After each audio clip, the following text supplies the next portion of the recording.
बिस्मिल्लाहिर्रहमानिर्रहीम। जनाब, स्टोरीज़ मैंने शेयर करनी हैं दो। एक स्टोरी ये शेयर करनी है कि कल कैप्टन सफदर साहब ने उनसे कोई सवाल जवाब हुए और अपनी मीडिया टॉक में, और उन्होंने कहा कि जनाब वो नवाज शरीफ साहब की वापसी से मुतल्लिक भी हुआ, और फिर उसके बाद उन्होंने कहा अपना जुनैद सफदर साहब की शादी से मुतल्लिक भी। तो उन्होंने बताया कि हो सकता है हमें दिसंबर में, जो कि शादी शेड्यूल्ड थी जुनैद सफदर साहब की, निकाह उनका पहले हो चुका है, तो उन्होंने कहा हो सकता है वो हमें आगे करनी पड़े। ये क्यों कहा है, ये इस बारे में आपसे, और उन्होंने साथ ही बहुत ही दिलचस्प वजह भी बताई है, मैं बताता हूँ आपको। उसके अलावा दूसरी ख़बर ये शेयर करनी है कि साद रिजवी साहब को रिहा नहीं किया जाएगा। अब ये एक तय किया हुआ है। कल की जो कौमी सलामती की मीटिंग है उसकी जो तफसील निकली, उसमें जनाब वज़ीर-ए-आज़म बताया ये गया कि वज़ीर-ए-आज़म साहब डट गए हैं। उन्होंने कहा इनको किसी कीमत पे कुछ भी हो हम रिहा नहीं करेंगे। अच्छा, ये क्या चक्कर है, और वो कौन नहीं रिहा करना चाह रहा या कौन नहीं रिहा करवाना चाह रहा, इस पर भी बोलेंगे। कुछ मुज़ाकरात की अंदर की ख़बर भी हमारे पास आई है, वो भी आपके साथ मैं शेयर करता हूँ कि वो वाले मुज़ाकरात की बात कर रहा हूँ कि जब ये मुज़ाकरात लाहौर में हुए, और ये किस तरीके से जब उलमा को बुलाया गया और वो सारा कुछ, उसमें मैं आपको बताता हूँ। और फिर साथ ये भी कि जनरल फैज़ साहब भी ज़राए बता रहे हैं कि वो भी गए मुज़ाकरात में, और उन्होंने जब मुज़ाकरात किए तो तब क्या हुआ, और ये मुज़ाकरात बेसिकली कहाँ पे हुए और इसमें कौन कौन शरीक था, और फिर उसके बाद क्या हुआ, ये भी ज़रूर बताना है। लेकिन साथ ये भी मैं बताऊंगा कि अपने सफदर साहब वाली ख़बर पे मैं उस पर पहले आता हूँ, और ये भी बताएं, ये ज़रा आप देख लें, थोड़ा सा आपको ये नज़र भी आ रहा होगा कि ये मुझे किसी दोस्त ने वीडियो भेजी और कहा कि जनाब ये जेलहम के पुल पर ये दीवार खड़ी की जा रही है।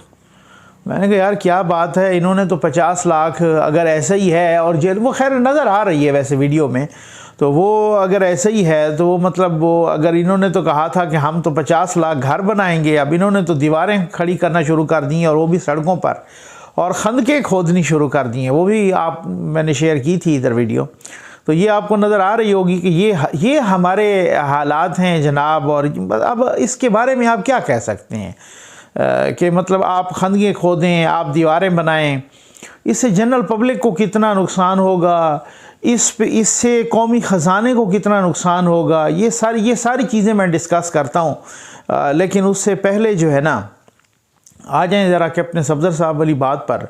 जनाब उन्होंने कहा है कि जुनैद सफदर की शादी दिसंबर में शेड्यूल थी, तो वो हो सकता है वो शादी हमें आगे करनी पड़े, क्योंकि दिसंबर में हो सकता है कि नए इलेक्शंस का ऐलान हो जाए। ठीक है, अच्छा, ये वैसे तो बहुत सारे लोग इसको कहेंगे कि ये एक वो कैप्टन सफदर साहब की बात है, और वो तो बहुत सारे कह भी रहे हैं कि वो तो मलंग से बंदे हैं, और ये वो उसमें वो नो डाउट हो, लेकिन अब वो इतने मलंग भी नहीं है कि जितने आप उनको समझ रहे हैं। बात ये है कि उसके पास जो है ना, उनके पास ख़बरें पहुंचती हैं, उनके पास वो सारा कुछ, जो एक सिनेरियो कुछ अर्सा पहले मरीम नवाज़ साहबा ने ख़िताब अपना मीडिया टॉक करते हुए इस्लामाबाद हाई कोर्ट से के बाहर, उन्होंने भी यही कहा था कि मैं तो चाहती हूँ कि दिसंबर में आ जाएं नवाज़ शरीफ साहब। और उससे पहले जनाब जावेद लतीफ़ साहब ने भी यही कहा था, एक मीडिया प्रोग्राम में, एक टीवी प्रोग्राम में उन्होंने कहा था कि नवाज़ शरीफ साहब दिसंबर में आ जाएंगे। ठीक है ना, अब बहुत सारा वहाँ भी उन्होंने मीटिंग शुरू कर दी, इधर पीपल्स पार्टी। अच्छा, आज मैं आपको ये भी बताता हूँ कि कौन कौन सी जमातों को इलेक्शन सूट करता है और कौन कौन सी जमातों को इलेक्शन नहीं सूट करता। आज मैं आपको ये भी बताता हूँ इंशाअल्लाह कि जो मियाँ साहब के साथ अब तक जो मुज़ाकरात भी हुए हैं उसमें क्या कुछ तय पाया है, और क्या कुछ उनकी तरफ से क्या सूरत हाल, और कौन कौन सा वाला उनका रिस्पांस क्या था। ये बहुत बड़ी अंदर की बात है।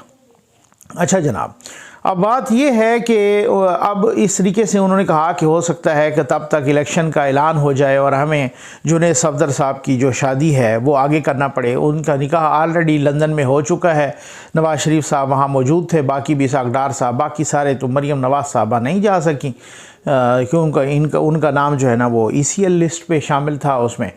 अच्छा, अब बात ये है कि नवाज़ शरीफ साहब से जितने भी मुज़ाकरात हो रहे हैं, जितने भी राब्ते हो रहे हैं, मामला कहाँ अटका है?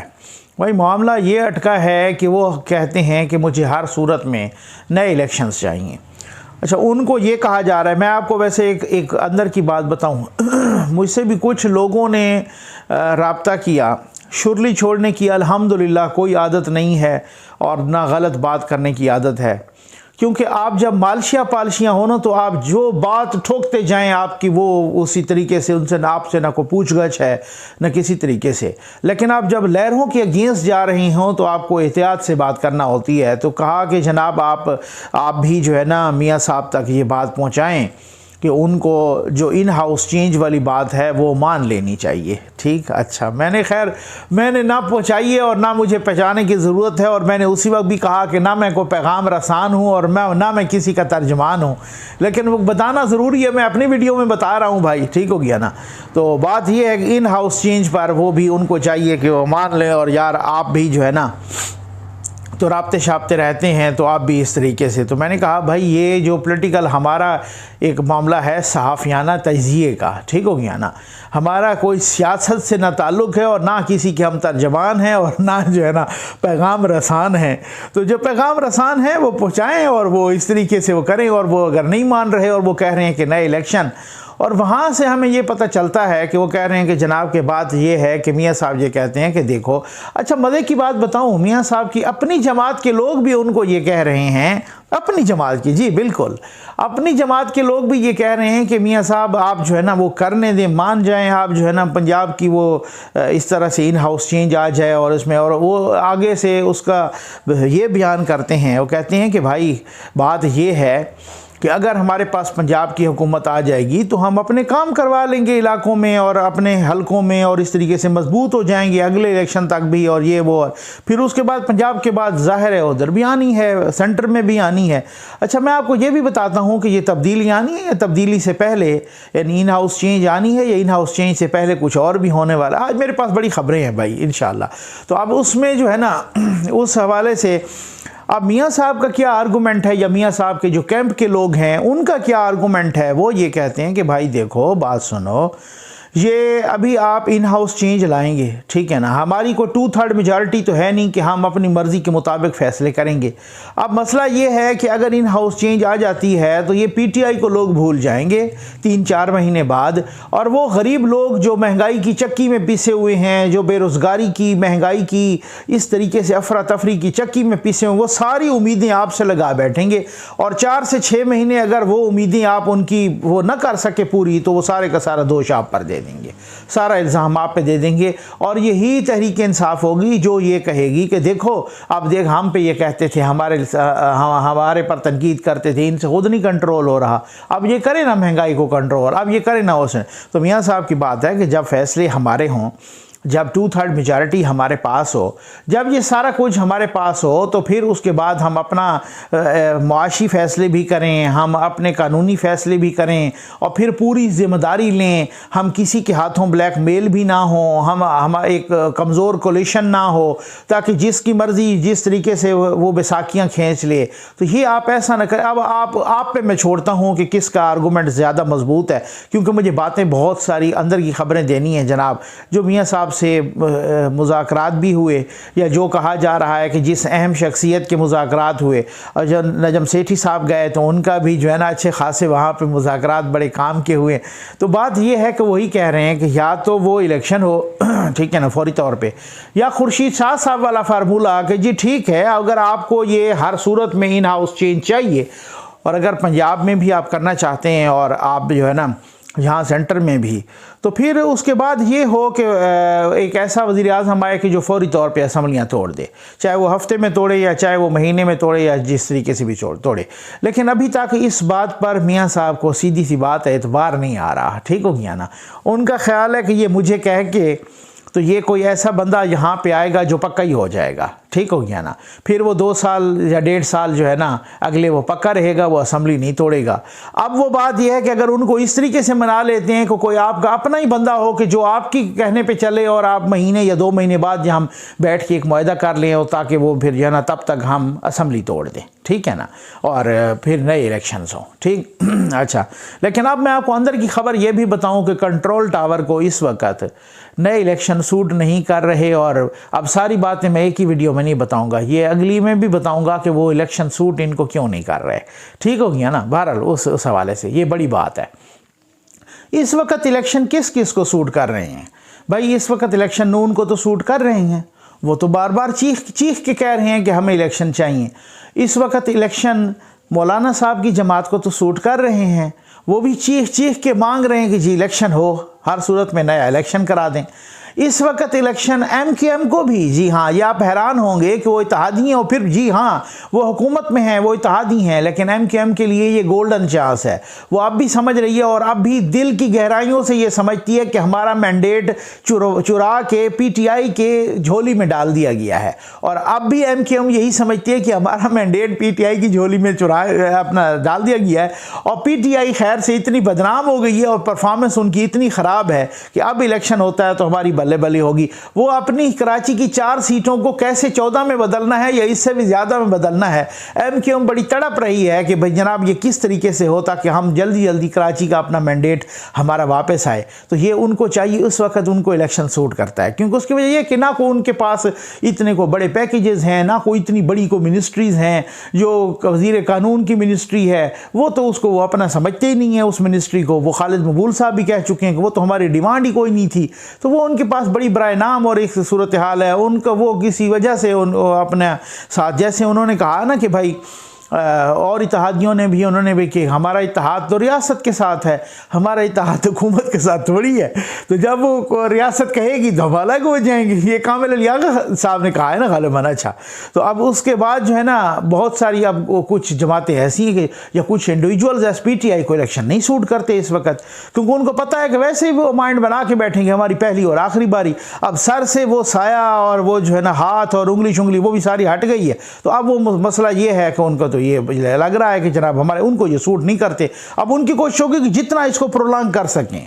हर आने वाला दिन उनके लिए एक बोनस है।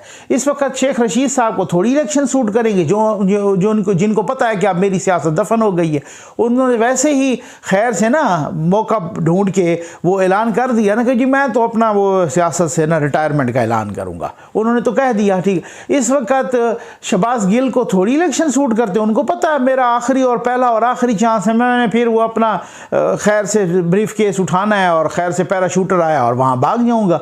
इस वक्त आपके वज़ीर कानून को इलेक्शन थोड़ी सूट करते हैं, वो फ़रूक नसीम साहब को। उनको पता है कि जनाब मैं सेनेटर तो रहूँगा चलो, लेकिन अब मुझे फिर किसने बनाना है वज़ीर कानून या कोई और वज़ीर मुझे किसने बनाना है। इस वक्त बहुत सारे हैं जिनको नहीं सूट करते और फिर आप कुछ हैं जिनको सूट भी करते हैं, आपको पता है फिर उस तरीके से। तो अब बहुत सारे लोग कह रहे हैं कि ये जो तब्दीली है जो बलूचिस्तान से शुरू हुई है, जो अब्दुल कुदूस बजंजो साहब नए वज़ीर आला आ गए हैं, तो जनाब ये रुकेगी नहीं और ये पंजाब तक भी आएगी और यहाँ वो ये खान साहब को बता दिया गया है। ये इस पर भी मैं अलग से वीडियो करूंगा। तो अब वो देखें कि क्या होता है। अभी तक सबसे बड़ी मैं समझता हूँ फिर शुक्रिया नवाज शरीफ कहना चाहिए इमरान खान साहब को। उन्होंने वो अपने हिसाब से वो कह रहे हैं कि इनको लोएस्ट एब तक जो है ना गैर मकबूल हो लेने दो, तब नए इलेक्शन हो। तो अपने ही है, कहते हैं कि अभी भी हो तो हम तैयार हैं, लेकिन नए इलेक्शन से काम पे नहीं मान रहे। अब क्या होता है उस पर देखते हैं। बात बड़ी दिलचस्प है। और अब आ जाएँ जनाब वो साद रिजवी साहब वाले मामले पर। उनके साथ जनाब मुज़ाकरात हुए और मुज़ाकरात लाहौर में हुए थे। उनका ये आपने देखा तो सही, मैंने आपको दिखाया है कि जिस तरीके से खंदकें खोदी गई और जिस तरीके से JLM के पुल पर दीवारें खड़ी कर रही हैं, और जिस तरीके से पहले वो आपने वीडियोज़ देखेंगी जिस तरीके से तेज़ाब शिजाब फेंके के गए और कुछ ने कहा कि हेलीकॉप्टर से मुबैना फायरिंग भी की गई और खैर उससे तो अब वो मार्ग तो आगे निकल आया है गुजरांवाला से। अब कहाँ पे पहुँचा है, हो सकता है कि जब आप वीडियो देख रहे हो तो कहीं इस्लामाबाद के आसपास ही पहुँच जाए। और उनका तहिया ये है कि हमने हर सूरत में पहुँचना है, इनका तहिया ये है कि जनाब हमने जो है ना जेलहम के पुल पे उनको जो है ना टैकल करना है और उनको जो है ना रोकना है। और पंजाब में रेंजर्स तो 2 महीनों के लिए आ गई है और रेंजर्स को अख्तियारात भी मिल गए हैं और रेंजर्स को आप कह रहे हैं कि फ़ायर करने के अख्तियारात भी मिल गए हैं। तो आपके ख्याल में रेंजर्स सीधा फायर करेगी आवाम पर? मेरा नहीं ख्याल कि ऐसा होगा और अल्लाह करे ऐसा हो भी नहीं। ठीक हो गया ना, क्योंकि खैर मांगनी चाहिए, फसाद नहीं मांगना चाहिए। तो अब उस हिसाब से मैं समझता हूँ कि कभी भी इस तरीके की सूरत हाल ना हो। और ये जो मुज़ाकरात हुए तो बताया गया जनाब कि कुछ पहले लोग मुज़ाकरात करते रहे, फिर जनाब वज़ीर दाखिला साहब पहुँच गए मुज़ाकरात में, इन्होंने किए और मुज़ाकरात साद रिजवी साहब के साथ भी हुए।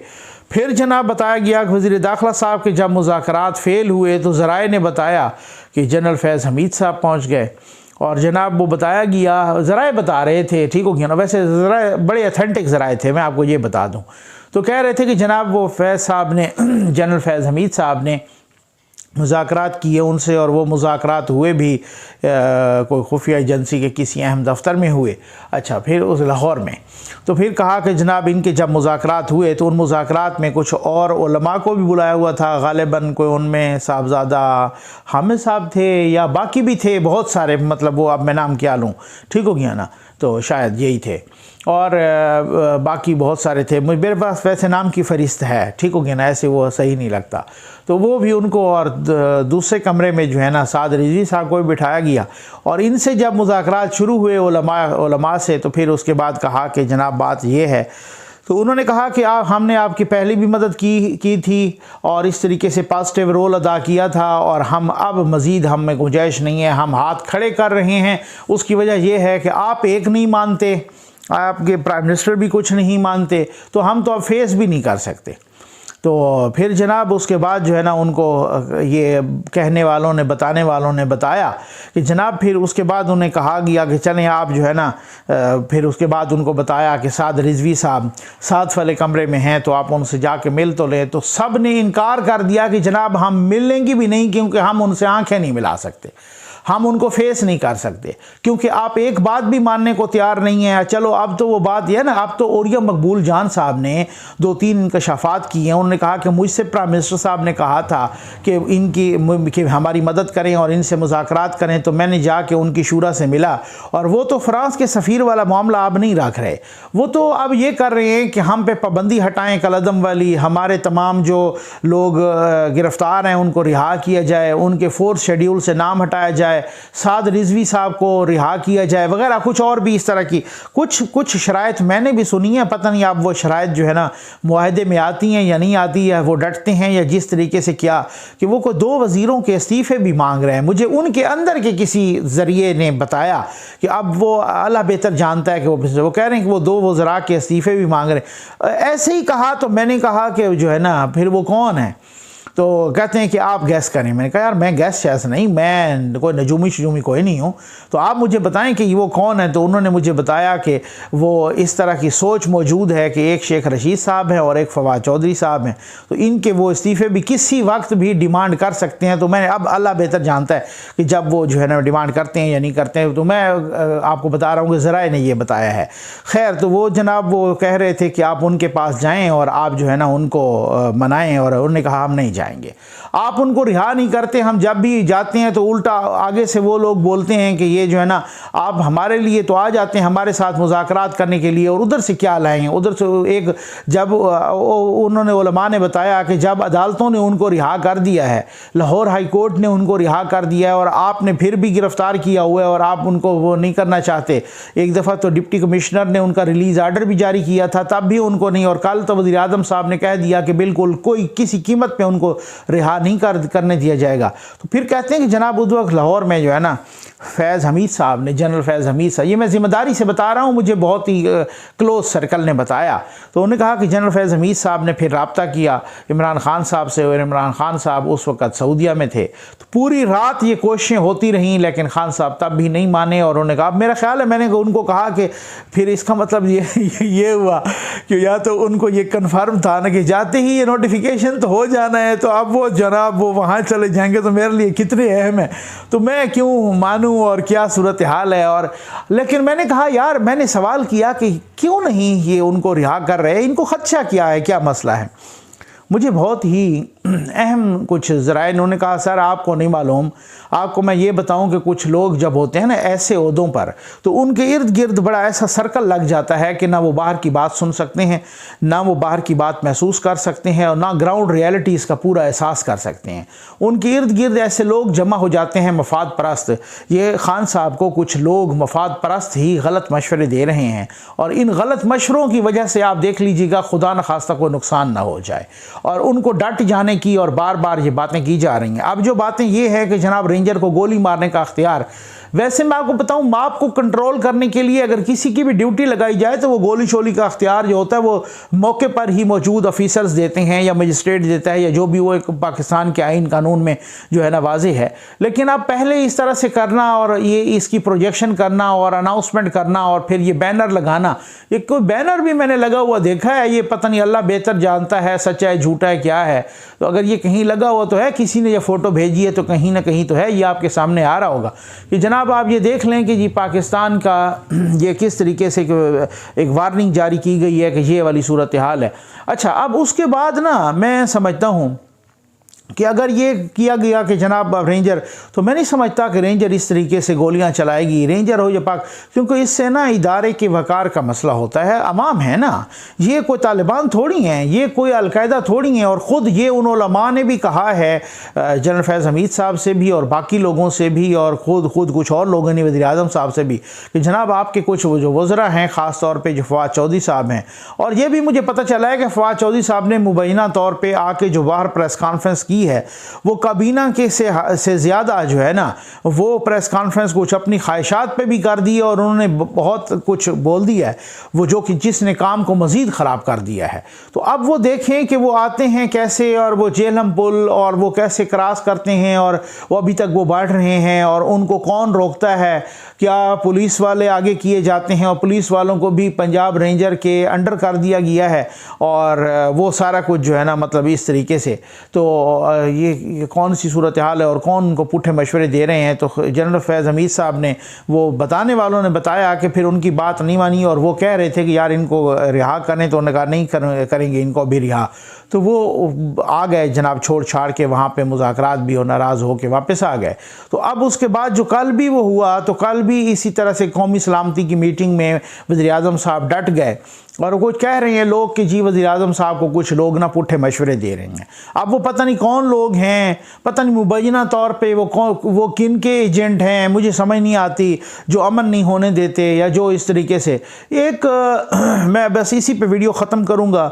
कुछ पालशिया ब्रिगेड ये कह रही है कि जी देखें ये तो हुकूमत को ना अपना तहरीक लबैक और हुकूमत को आपस में लड़ाना चाहते हैं।